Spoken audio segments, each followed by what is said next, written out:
안녕하세요. 3월 14일 목요일 아침입니다. 말씀과 함께 새롭게 하는 소망의 아침을 시작하겠습니다. 카일 아이들먼은 하나님은 우리의 실패작을 그분의 걸작으로 바꾸는 일을 즐겨하신다라고 이야기합니다. 사무엘하 20장 1절로 13절까지 말씀을 본문으로 하여 갈등이라는 쓴열매의 뿌리들이라고 하는 주제로 함께 은혜를 나누기를 원합니다. 사무엘서는 처음부터 끝까지 껍데기에 얽매이지 말고 본질에 집중하라 가르칩니다. 어떻게든 이스라엘의 평화를 정착시키기를 원했던 다윗의 바람은 과거의 원한이나 적개심, 권력욕 등 본질과는 상관없는 것에 얽매인 사람들에 의해 무너졌고 이스라엘은 다시 내전의 소용돌이 가운데 들어가고 말았습니다. 과연 우리는 가장 소중한 본질에 집중하고 있는지 돌아보아야겠습니다. 신앙생활의 유일한 지향점은 하나님의 뜻을 바르게 알고 추구하는 것이어야 합니다. 누누이 강조하지만 신앙이란 하나님의 법과 하나님이 세우신 인정함으로 하나님의 주권을 인정하는 겸손함에서 이루어집니다. 하나님의 은혜가 아니면 모든 권세가 하나님께로 난다는 것을 알 수 없습니다. 요압은 아마사를 잔인하게 살해했습니다. 그가 아마사를 살해한 까닭을 분명하게 알 수는 없습니다. 그러나 지금까지 보인 요압의 행동을 보면 두 가지로 추측할 수 있습니다.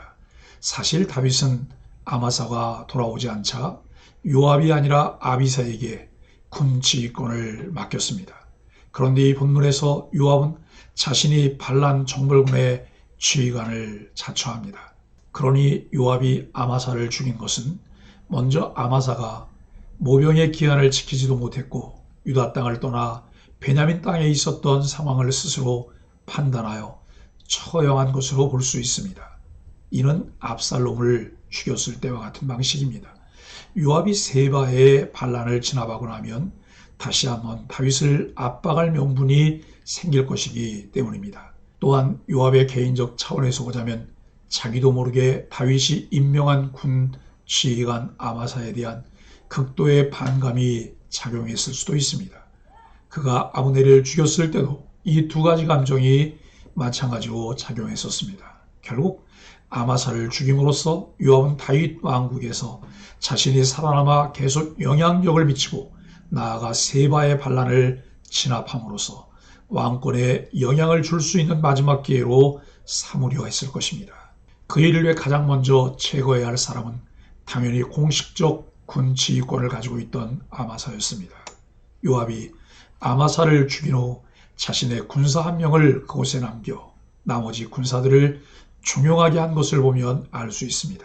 그곳에는 아비새의 군사들, 그렛과 블렛의 용병들, 어쩌면 아마사가 모집한 유다 군사들도 있었을 것입니다.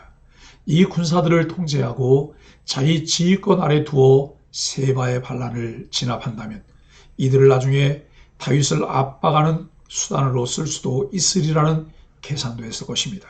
그러나 요압은 보이지 않는 하나님을 의식하지 않기에 점점 더 악행을 저지를 수 있습니다. 우리는 하나님은 무엇을 심든지 그대로 거두게 하심을 기억하며 두렵고 떨리는 마음을 가져야 합니다. 이스라엘 지파와 유다 지파의 갈등은 더 깊어지고 단단해졌습니다. 이 갈등의 쓴뿌리를 해결하기 위해 다윗이 나름의 조치를 취했지만 그가 통제할 수 없는 변수들로 인해 갈등의 쓴뿌리는 또 다른 위기를 불러왔습니다. 1절로 6절은 무엇이 중요할까요? 이스라엘 지파는 자신들이 전국의 주도권을 차지하지 못할 것을 깨닫고 다윗에게서 돌아섭니다. 베냐민 사람 세바가 이런 이스라엘 지파를 부추겨 반역을 주도했습니다.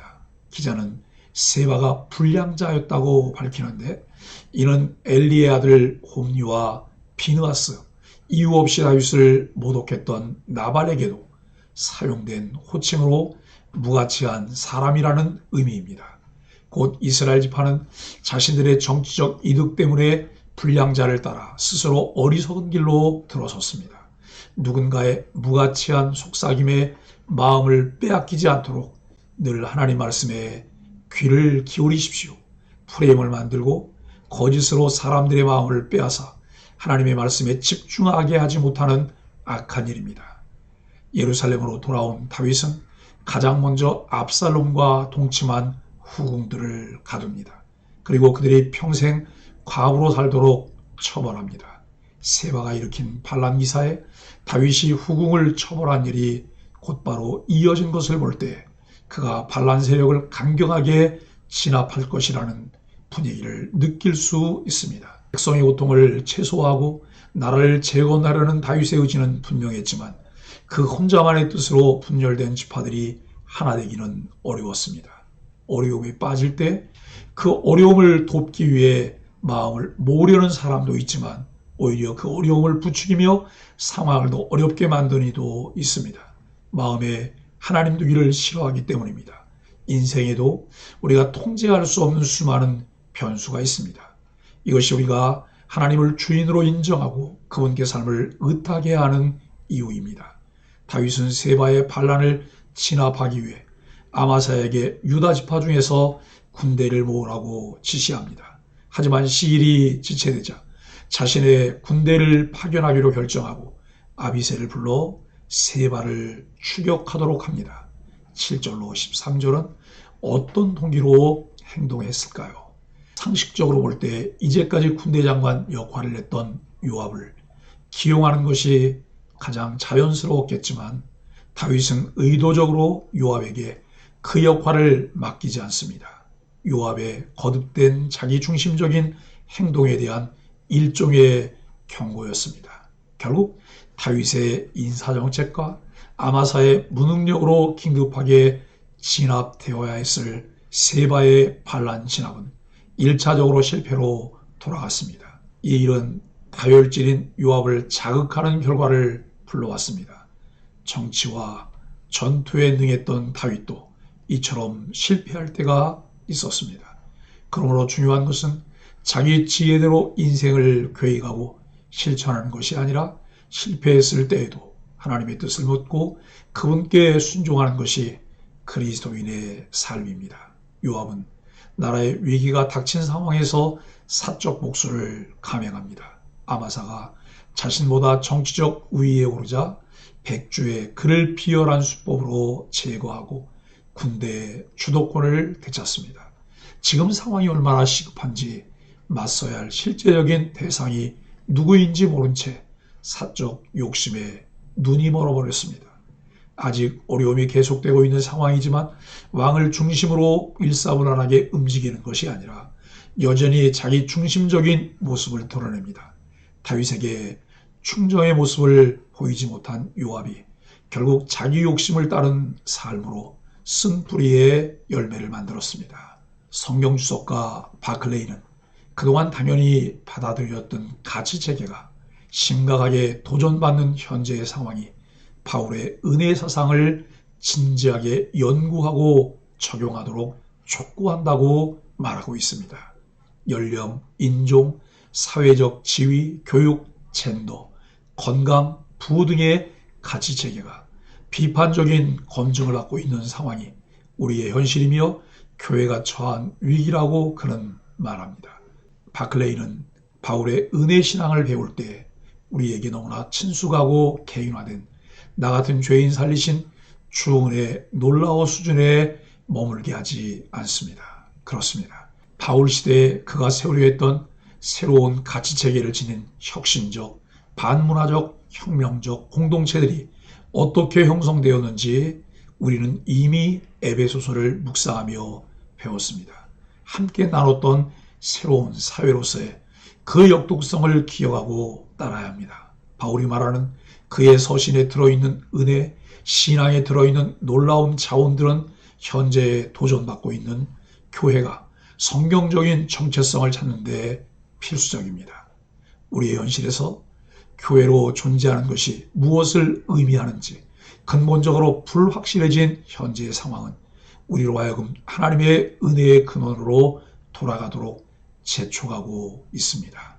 교회의 정체성이 무엇인지, 그리스도인의 정체성이 무엇인지 근본적으로 도전받는 현재 상황은 본질에 충실한 새로운 교회 공동체의 출현을 바라게 합니다. 이미 우리가 묵상했던 말씀에 바울이 경험했던 부조화적인 선물이 있는데 그 은혜가 말씀을 기억하고 되새김하는 것을 통해 재발견되기를 바랍니다.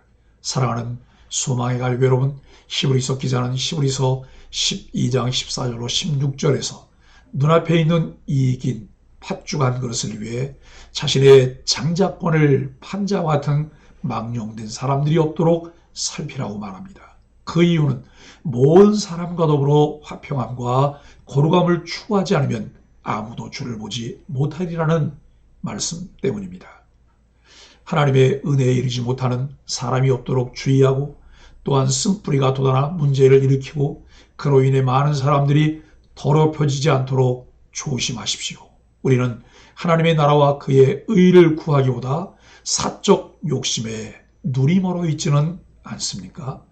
우리는 해야 할 일과 맞서야 할 대상이 누구인지 분명히 기억하고 선한 일을 도모해야 합니다. 안타깝게도 다윗이 세바를 추격하는 과정 속에 하나님의 뜻을 구했다는 기록이 전혀 없습니다. 시글락에서 아말렉을 추격하던 긴박한 상황에서도 하나님께 나아가 기도했던 다윗은 오늘 본문에 등장하지 않습니다.